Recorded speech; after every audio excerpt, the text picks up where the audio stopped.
What's up, soldiers? Your boy Chris here, CaribbeanPot.com. The final video in July's month of grilling. I hope you guys enjoy the ones we've shared so far. We did the drunk chicken, we did that the fish, the herb grill fish, and the last one there, that jerk burger. Ay ay ay, ting self.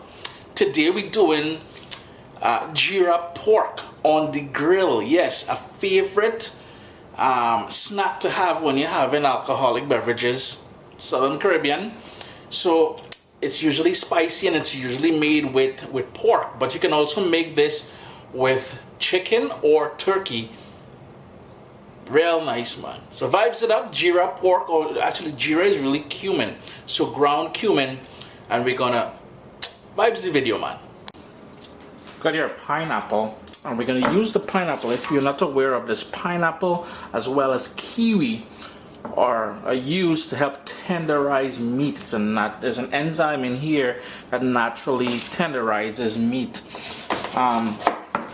You're probably wondering, can I use the stuff from the can? During the canning process, that enzyme is destroyed, so no, technically you can't use the canned stuff. But the pineapple is relatively cheap. I paid maybe a couple dollars for this one here. It's small, but it will serve the purpose that I want it for. And not only are we going to tenderize the pork with this, but it will also go on the skewers as well. So it's not as if we're going to be wasting any of it, you know.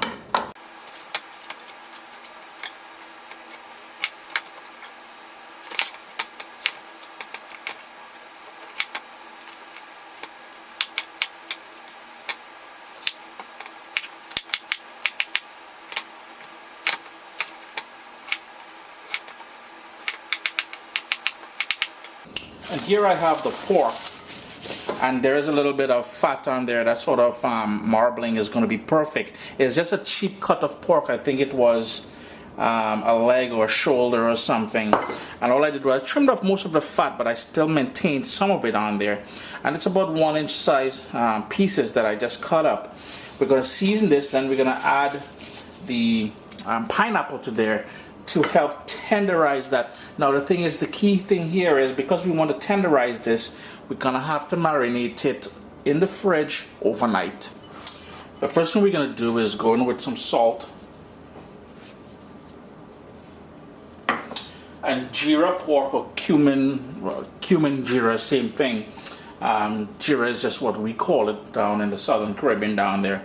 And I have here a heaping, about a tablespoon or so of that cumin or Geera. The thing about Geera pork or Geera chicken, whichever you're using, it is meant to be very spicy.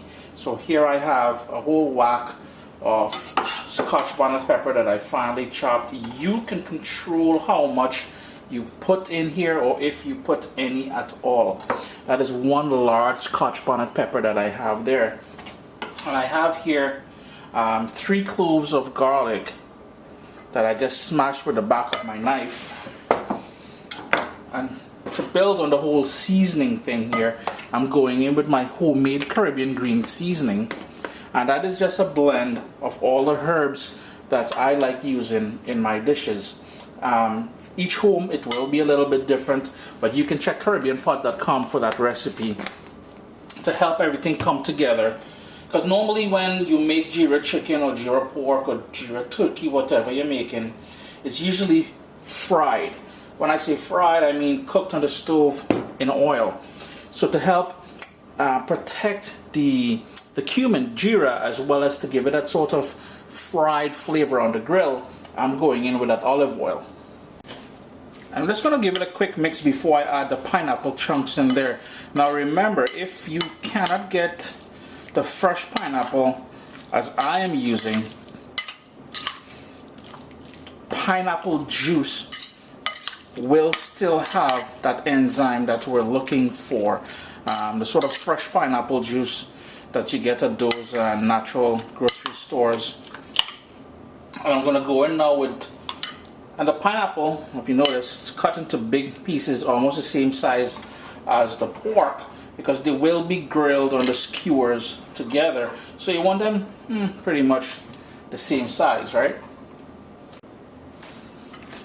Because my bowl is a little bit small, I'm going to go in with my hands here, my fingers, and I'm going to massage everything because you want to sort of break the little edges and let some of that juice from that pineapple seep through, because remember, that is the enzyme that we're looking for. And I'm just going to continue mixing this. We got some of them trying to escape there. Mix that, cover it with some plastic wrap, and then set it in the fridge to marinate overnight, as I said. And then it's just a matter of loading on your skewers. Just going to break this up just a little bit more, get some more of that juice going. And put it on the grill and grill it off as you would normally grill, right? It's been marinating overnight, as I said, in the fridge. And I have some bamboo skewers that I just soaked in water for a couple hours. You can use metal skewers if you want as well. And all you're doing now is pretty much threading it through the skewers as you would normally make any sort of kebab kind of thing, you know what I mean? Try and get some of that marinade to remain on the pieces of pork, and thread them through, set them up, and then go outside and, well, wherever your grill is, and rest that fire on it, man. Just quickly show you my setup here. So I have a very high heat. I can't even stay there for a couple seconds, but a high heat. But what we're doing is it's elevated, so it's directly over the high heat. But as you can see, once I start closing this down, it will be a few inches off that direct heat. And pretty much you want to grill them off as how long you usually grill pork for. I'm going to take it, leave it on the upper grill here for about 15-20 minutes, and the final 5-10 minutes I'll go directly over the heat. I have one here that's just away from the heat right now, but that's the whole setup.